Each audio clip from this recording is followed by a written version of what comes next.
जमीन पे टूट के कैसे गिरा गुरूर उसका, जमीन पे टूट के कैसे गिरा गुरूर उसका, अभी अभी तो उसे आसमां पे देखा था।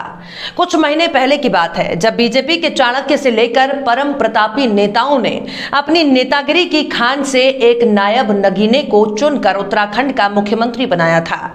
लेकिन बीजेपी के इस हीरे की नजर सूबे की बदहाली पर नहीं गई, बल्कि देश की बहन बेटियों की जीन्स पर जा टिकी।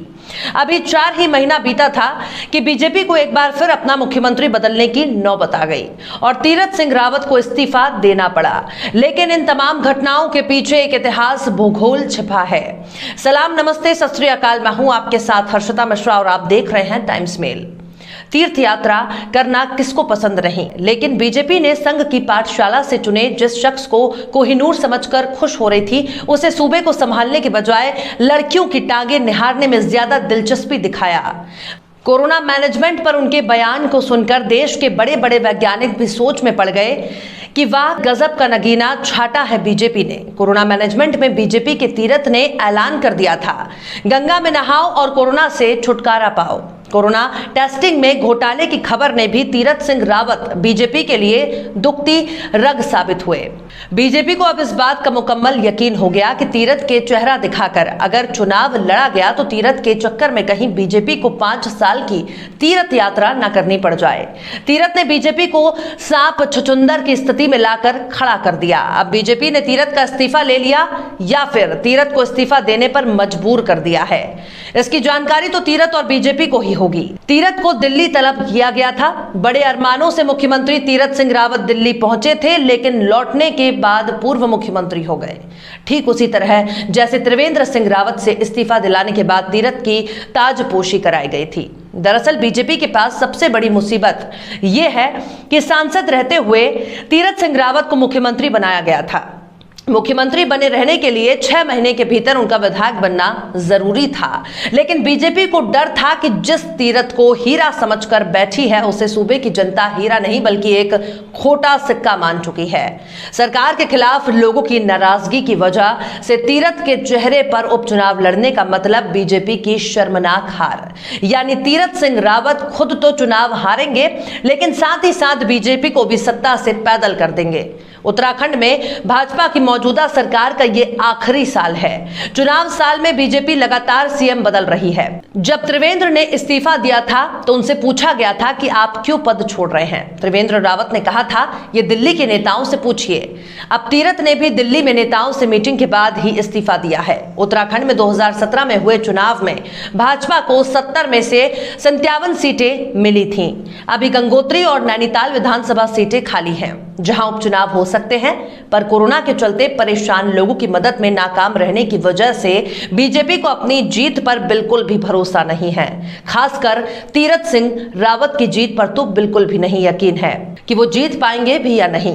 बीजेपी ने तीरथ को भी लोगों की नाराजगी के चलते ही हटा दिया। तीरथ को काम करने का ज्यादा मौका और वक्त भी नहीं मिला। अभी मार्च में उन्होंने शपथ ली थी।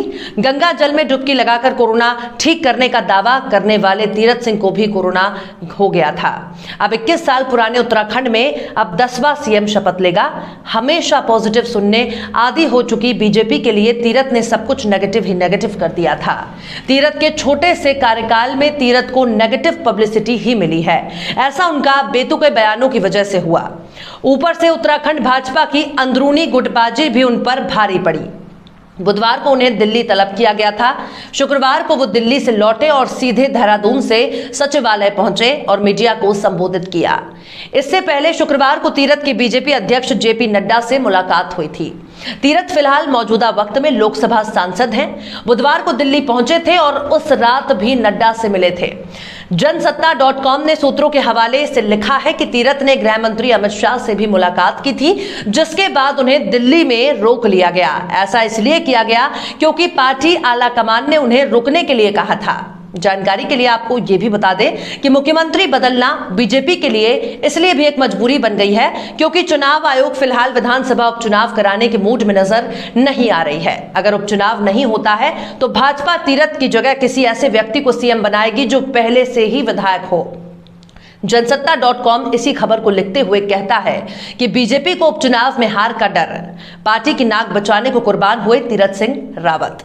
अब आप इस बात से समझ लीजिए कि भले ही बीजेपी अपनी पार्टी के अंदर के घमासान को छुपाने की भरपूर कोशिश करे, लेकिन जहां आग लगती है धुआं भी वहीं उठता है। और चलते चलते आखिर में जिगर मुरादाबादी ने क्या खूब फरमाया है, आंखों का था कसूर न दिल का था कसूर, आया जो मेरे सामने मेरा गुरूर था। फिलहाल आपको ये वीडियो कैसा लगा कमेंट बॉक्स में आप जरूर बताइए। वीडियो पसंद आए तो लाइक करें, शेयर करें और बेबाक, निष्पक्ष और स्वतंत्र पत्रकारिता को सपोर्ट करने के लिए आप हमारे YouTube चैनल टाइम्स मेल को जरूर से सब्सक्राइब करें और सब्सक्राइब करते वक्त बेल आइकन की घंटी वाली बटन भी जरूर दबा दें ताकि हमारे चैनल पर आने वाले हर नए वीडियो की नोटिफिकेशन आपको फौरन मिल जाएगी। पल पल की खबरों पर नजर बनाए रखने के लिए आप हमारी ऑफिशियल वेबसाइट timesmail.in पर भी लॉग इन कर सकते हैं। फिर मिलते हैं किसी और वीडियो में एक नई खबर के साथ। जय हिंद।